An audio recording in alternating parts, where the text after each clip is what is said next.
नमस्कार मित्रांनो, स्वागत आहे आपलं लॉजिकल जी के या यूट्यूब चॅनलवर। आज आपण करंट अफेअर्सचे मिक्स क्वेश्चन बघणार आहोत। कुठल्याही स्पर्धा परीक्षेसाठी अतिशय उपयुक्त हे प्रश्न असणार आहेत, त्यासाठी व्हिडिओ शेवटपर्यंत नक्की पूर्ण बघा। या व्हिडिओच्या माध्यमातून तुम्हाला कुठल्याही परीक्षेसाठी 2 ते 3 मार्काचा नक्की फायदा होईल। तत्पूर्वी तुम्हा सगळ्यांना एक निवेदन आहे, चॅनलवर नवीन असाल आणि अजून चॅनलला पहिल्यांदा भेट दिली असेल आणि सबस्क्राइब नसेल केलं तर प्लीज चॅनलला सबस्क्राइब करा, म्हणजे अशाच नवीन अपडेट्स आणि करंट अफेअर्सचे व्हिडिओ तुमच्यापर्यंत सगळ्यात आधी पोहोचतील। वेळ न घालवता व्हिडिओला लगेच सुरुवात करू। प्रश्न क्रमांक 1 आहे, ऑगस्ट 2025 रोजी भारतीय नौदलाचे उपप्रमुख कोण बनले आहे? नंबर 1 आहे राजीव कुमार, नंबर 2 आहे दीपक कुमार, नंबर 3 आहे संजय वात्स्यन आणि नंबर 4 आहे दिनेश कुमार। तर मित्रांनो, याचं योग्य उत्तर ऑप्शन क्रमांक 3 संजय वात्स्यन हे आहेत। पुढचा प्रश्न आहे, भारत जापान संयुक्त अभ्यास धर्म गार्जियन चे 6वे संस्करण कुठे आयोजित करण्यात आले आहे? ऑप्शन क्रमांक 1 कॅम्प इमाजू शिगाप्रान जापान, ऑप्शन 2 आहे Mahajan field firing range Rajasthan, number 3 आहे परदेशी प्रशिक्षण नोड बेळगाव आणि ऑप्शन क्रमांक 4 आहे ईस्ट फुजी मॅन्युअल प्रशिक्षण क्षेत्र शिजुओका प्रांत जापान। मित्रांनो, या प्रश्नाचं योग्य उत्तर ऑप्शन क्रमांक 4 ईस्ट फुजी मॅन्युअल प्रशिक्षण क्षेत्र शिजुओका प्रांत जापान हे असणार आहे। पुढचा प्रश्न बघणार आहोत। मित्रांनो, आपल्या चॅनलच्या व्हिडिओचे कंटेंट आणि क्वालिटी जर तुम्हाला आवडत असेल तर प्लीज व्हिडिओला एक लाईक करत चला आणि व्हिडिओला आपल्या मित्रपरिवारामध्ये जास्तीत जास्त शेअर करा आणि चॅनलला अजून सबस्क्राइब नसेल केलं तर प्लीज चॅनललासुद्धा सबस्क्राइब करा।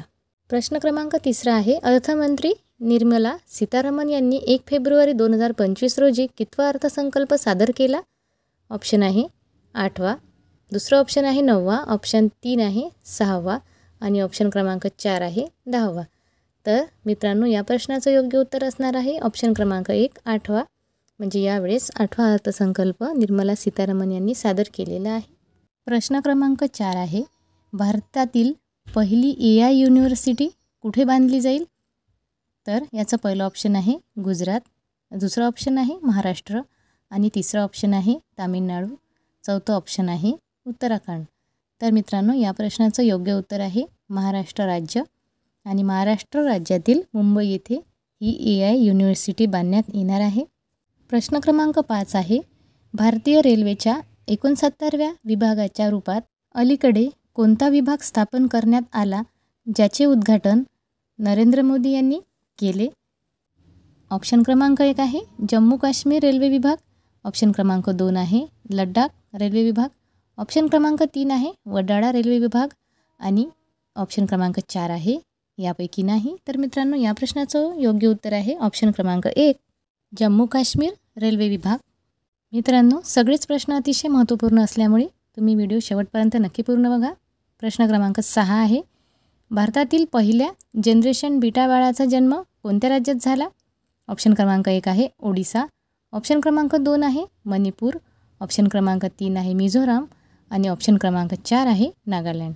तर मित्रांनो, या प्रश्नाचं योग्य उत्तर होणार आहे ऑप्शन क्रमांक 3 मिझोराम। अतिशय महत्त्वपूर्ण प्रश्न आहे आणि नक्कीच तुम्ही या प्रश्नाला तोंडपाठ करून ठेवा। प्रश्न क्रमांक 7 आहे, दिल्लीच्या नवीन मुख्यमंत्री कोण झाले आहे? ऑप्शन क्रमांक 1 आहे आतिशी मार्लेना, ऑप्शन क्रमांक 2 आहे रेखा गुप्ता, ऑप्शन क्रमांक 3 आहे भावना गोंड आणि ऑप्शन क्रमांक 4 आहे यापैकी नाही। तर मित्रांनो, या प्रश्नाचं योग्य उत्तर तुम्हा सगळ्यांना माहीतच असेल, 2 नंबर आहे रेखा गुप्ता या नवीन मुख्यमंत्री झालेले आहेत आणि रेखा गुप्ता या आपल्या दिल्लीच्या 4थ्या क्रमांकाच्या महिला मुख्यमंत्री झालेल्या आहेत। याच प्रश्नावर आधारित काही पॉईंट पुढे दिलेले आहेत, ते सविस्तर बघू। रेखा गुप्ता या दिल्लीच्या 4थ्या महिला मुख्यमंत्री आहेत आणि रेखा गुप्ता BJP नेता आणि शालिमार बाग विधायक आहेत।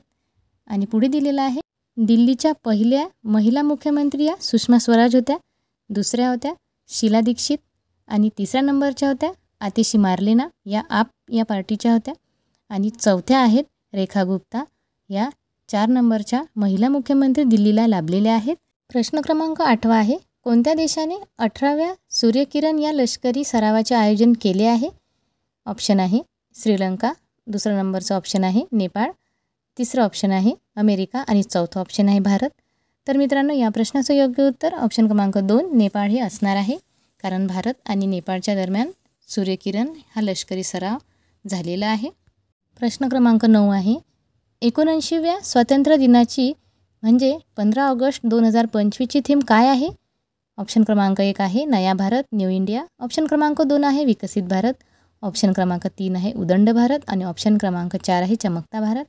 तर मित्रांनो, या प्रश्नाचं योग्य उत्तर आहे ऑप्शन क्रमांक 1 नया भारत न्यू इंडिया. नया भारत हे थीम आपल्याला लक्षात ठेवणं खूप गरजेचं आहे, कारण हा प्रश्न अतिशय महत्त्वपूर्ण असणार आहे. तुमच्या कुठल्याही परीक्षेच्या दृष्टीने महत्त्वपूर्ण प्रश्न हा असणार आहे.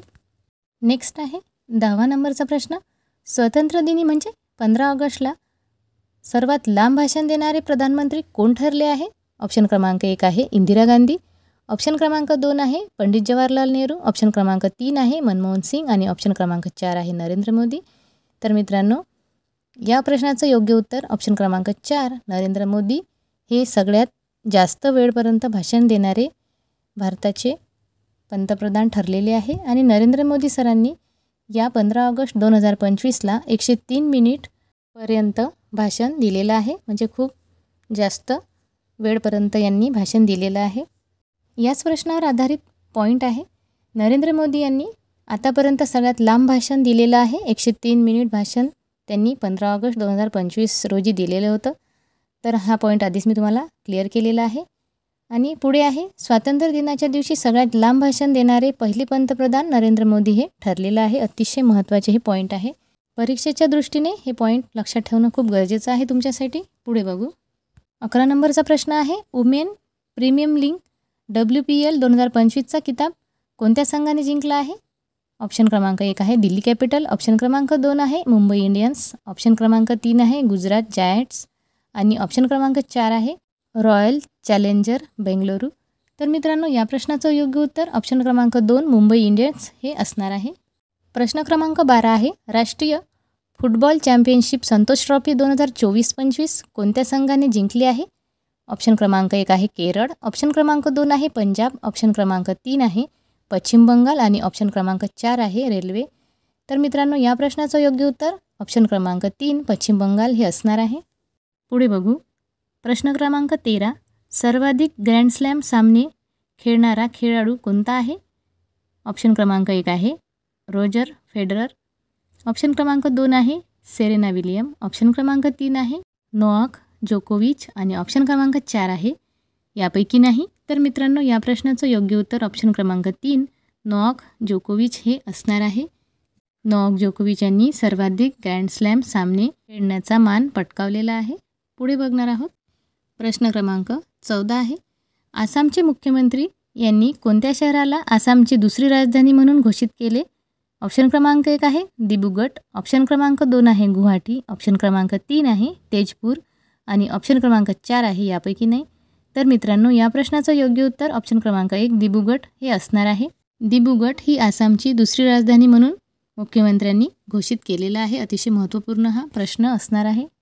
प्रश्न क्रमांक 15 आहे. मेजर ध्यानचंद पुरस्कार 2024 किती लोकांना मिळालेला आहे?